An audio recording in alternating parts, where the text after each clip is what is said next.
जय गुरुदेव, धन गुरुदेव जी। सबको कैसे हैं आप सब? आई होप आप सब अच्छे होंगे। तो हम गुरु रविदास की वाणी का अध्ययन करते हैं और आप सबको पढ़ के सुनाते हैं, ये तो आप सबको पता ही है। तो गुरु रविदास जी को जो है उनका जो वैज्ञानिक दृष्टिकोण से उनके बारे में जानने की बहुत ज़रूरत है, क्योंकि समाज में बहुत भ्रांतियाँ फैली हुई हैं उनके व्यक्तित्व के बारे में, उनके द्वारा किए गए कार्यों के बारे में। उनको चमत्कारों से और सिर्फ धार्मिकता से जोड़ करके देखा जाता है। ज़्यादातर हमारा जो समाज है वो अभी जागरूक हुआ है, बहुत ज़्यादा जागरूक अभी भी नहीं है।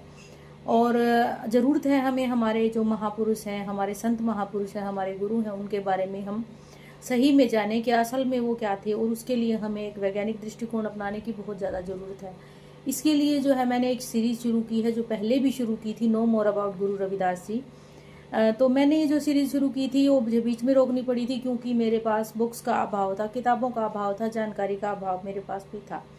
लेकिन अब जो है कुछ किताबें मैं लेकर के आई हूँ जिनमें गुरु रविदास के बारे में बहुत अच्छी जानकारी दी गई है। मैंने हेल्प ली है डॉक्टर मनोज दहिया जी की, जिन्होंने गुरु रविदास जी के ऊपर PhD और फेलोशिप की है। आप जी ने बहुत अच्छी जानकारी साझा की है एक बुक के माध्यम से, जो उन्होंने मुझे भी भेजी है। आप जी का बहुत बहुत धन्यवाद।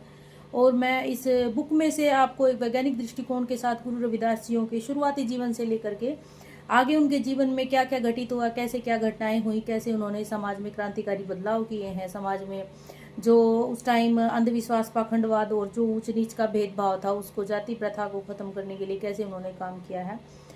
बेगमपुर की जो रचना है गुरु रविदास जियों की, सबसे बड़ी वैज्ञानिक सोच का उदाहरण है, जिसको भी हम आगे जाके जो है विश्लेषण करेंगे। आज हम शुरू कर रहे हैं गुरु रविदास जियों के बचपन से। तो आज जो मैं आपको पढ़ के सुना रही हूँ, महान भारतीय व्यक्तित्व गुरु रविदास जी बाय डॉक्टर मनोज दहिया जी। तो इसमें हम जानेंगे कि गुरु रविदास जी जो है मानव सभ्यता को विकसित करने में जिन महान विभूतियों का योगदान है, उनमें से एक सदगुरु रविदास जी हैं। गुरु अर्थात ज्ञान देने वाला, और सदगुरु अर्थात जो सत्य का, सही का मार्ग दिखाए, सही का मार्ग देने वाला, सत्य का मार्ग दिखाने वाला सतगुरु। पिता संतोष दास जी और माता कलसी देवी के यहाँ इनका जन्म माघ पूर्णिमा विक्रम संवती 1433 को हुआ। सीर गोवर्धन का वाराणसी उत्तर प्रदेश में हुआ, अमृतवाणी 2010 के अनुसार।